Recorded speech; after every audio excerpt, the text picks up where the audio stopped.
Okay, the lighting doesn't seem too bad here.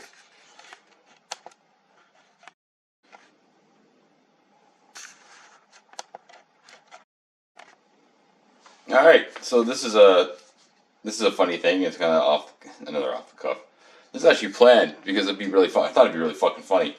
So I was going through my old hard drives and stuff because I'm getting a new computer, so I'm just kind of skimming stuff that I can delete, and I came across some old stuff. I just have documents from high school from 2002. That's insane. I just kept transferring files. Whatever. Came across some high school stuff, and I got some stuff from 2015, 2005, in a religion class. I went to Catholic high school, right? And it kind of got, there's some weird, we studied like other religions, whatever, but so there was this dating and marriage assignment that we had in grade 12 religion class, and it was basically as trad cuck blue pill as you could possibly imagine. And this is basically 17-year-old me, and I think I'm about as salty and sarcastic as I was back then as I am now. It's going to be great. So I actually want to read it because I thought it was hilarious, and then I remembered incorrectly some things. I thought I bribed a guard at NASA to take a space shuttle to the moon, but it was close there. So there were some weird restrictions. Like it's like you're in high school, you have the money. You're Catholic, so you can't just go Netflix and chill. But it's like you can only spend like $50, but travel was free. So I'm like, okay, that sounds fun. So I'm gonna read this, and it's hilarious because what the assignment was. It started out with. It was the classes were actually arranged. It was actually 50-50 male female, so it was like all the women had to pick the guys in the class to do the assignment with, like of their own free will. There was no lottery; just pick a guy. I ended up with the ditz of the class. Which is hilarious because I was like the smart ass. I was a bit of a smart ass back. I'm still a smart ass back then. And I got like the cutest, ditziest chick in the class to pick me, and everybody's like, "What the fuck is this going on here? This is gonna be a train wreck." I'm like, "Oh, it's gonna be a fucking train wreck." And it was a train wreck. It was great, a fun train wreck. So there's like two stages to this. Like you two make a date. Like, plan a date and then do the marriage. The marriage thing wasn't as fun because you had to pick Bible verses to read at the marriage ceremony in church. But the dating thing was hilarious. I just told this Tracy chick, I'm like, don't worry, we're going to a Monster Truck rally and we're going to drive to the Pacific and then go to the Atlantic. I just went ham because I didn't give a shit. Because everybody realized how ridiculous it was, but I'm like, I'm going to just roast this assignment. So I'm going to read this. The one who will invite the other on the date will be moisture. It is a mere chance that it occurred this way, or probably because it is usually the guy that has to be the one that does the asking. We are sticking with modern traditions in this case. It will be the best way, though this date will find out what each other of us is like. We'll have lots of fun and experience each other's personalities while we are talking about what we've done so far and about ourselves. Another convincing comment would be that you'll never know how fun it will be until you try it. You know you want to. I actually wrote that. I've never been on a fucking date before. Next title, activities. It is summer, the warmest time of the year, when many places are open and many things can be done. It is warm and more activities are possible than in winter, spring, or autumn. The locations are planned at the beach. There's Long Point, Lake Erie, Lake Ontario. Lake Erie is cleaner, so that would be better. And the exhibition place in Toronto. Then probably a meal around supper time.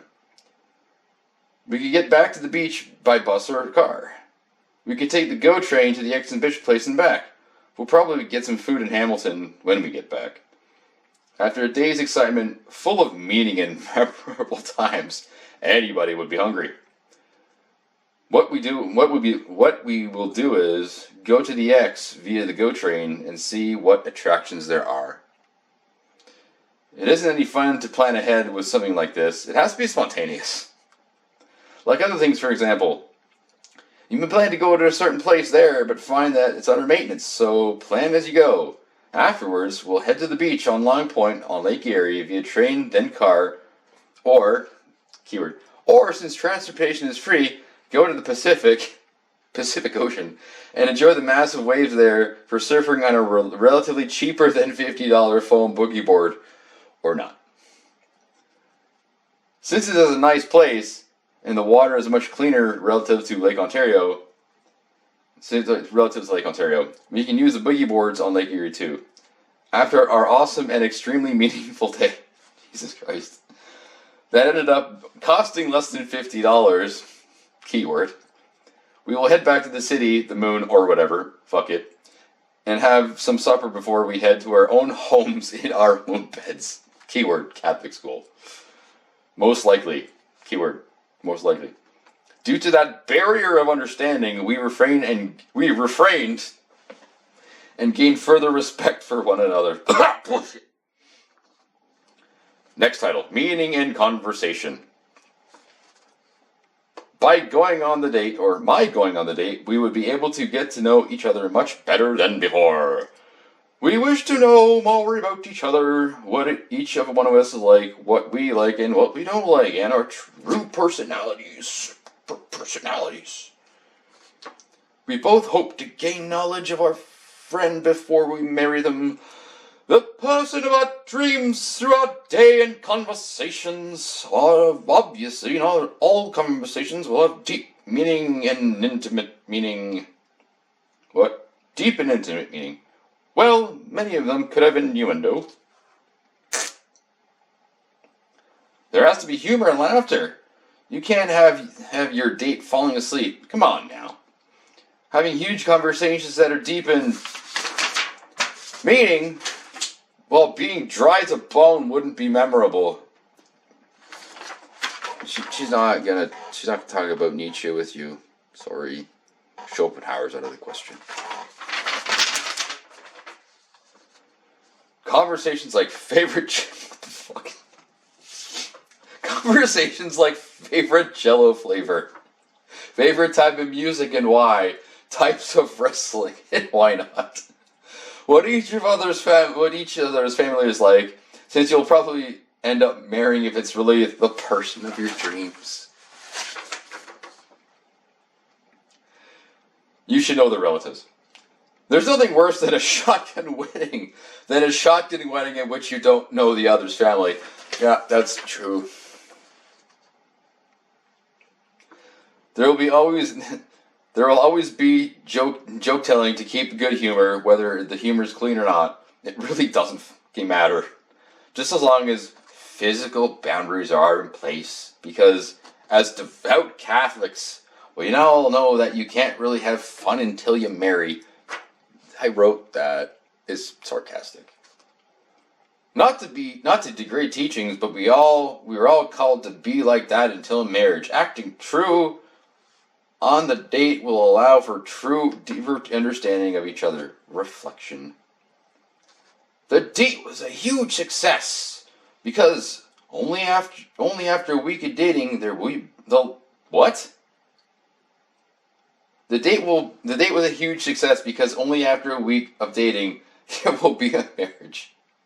Due to our maturity and responsibility and Catholic Can't keep a straight face there. Oh, jeez. Alright. Due to our maturity and responsibility and Catholic understanding and respect, the wedding isn't at gunpoint. The whole 1 week thing is because the assignment was like a 2 week long thing. So I was like kind of poking at it.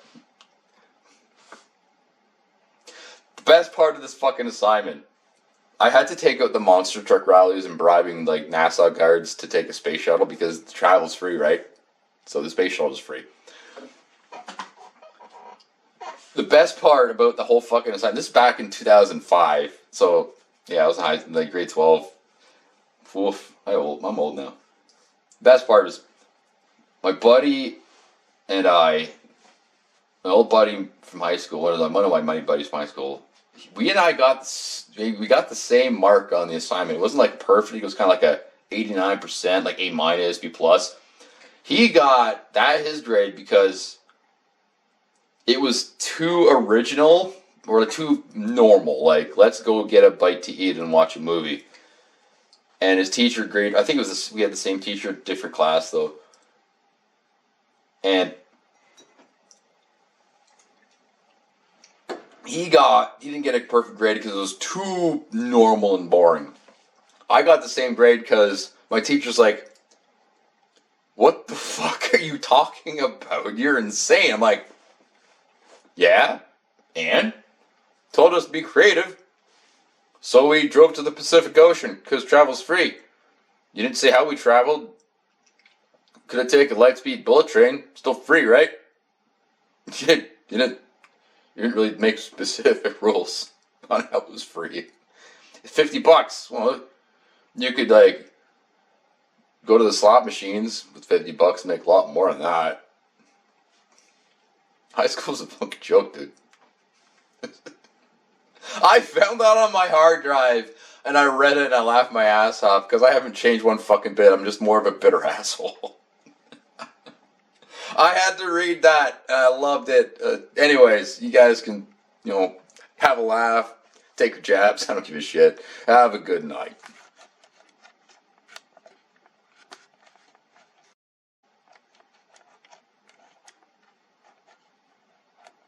If I can find the fucking thing.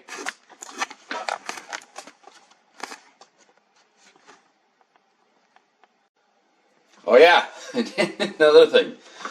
Part of this assignment is fucking hilarious because part of the assignment was, it wasn't just like to write and make shit up, which is the best part is that we had to we had to ask our parents and grandparents if they were around. We had to ask them advice, right? And I asked my dad and whatever. He's like a born again Catholic. He gave the standard shit that you'd expect. What I don't even remember what he said. If I even asked him. I don't even remember. The one thing I'll always remember is what my now late grandfather, my mother's father, because my father's dad, he passed when I was 5 years old. This is great. I asked him about what do you think of I don't know what the question was, what's your advice for marriage? And he just kind of paused for a few seconds, and he's like an old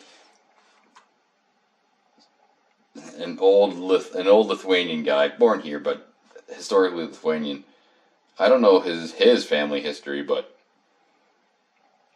all he said to me after a very brief few second pause, he just looked at me and said, "Don't." It wasn't like, "Ha, don't, ha." No, he just said, "Don't." And my dad kind of looked at him, and Mike noted. I figured I'd add that on.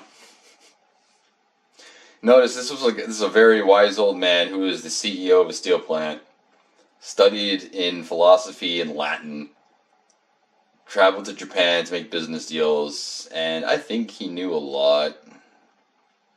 I think he knew that legacy was ego. No, he wouldn't scoff. He'd be rolling in his grave if he knew what was going on now, but just saying. I think he knew something.